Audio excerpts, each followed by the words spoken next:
Welcome to a Foxy Tech Tips tutorial on force restarting the Realme Watch 2.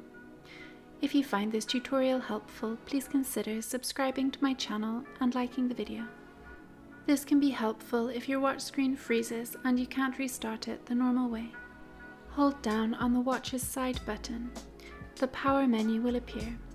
Continue holding down the button until the screen goes black, then let go.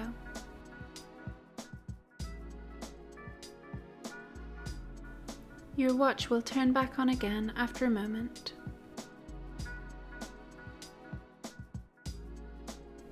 It will take a minute or so to turn back on, but when it does, it should function correctly again.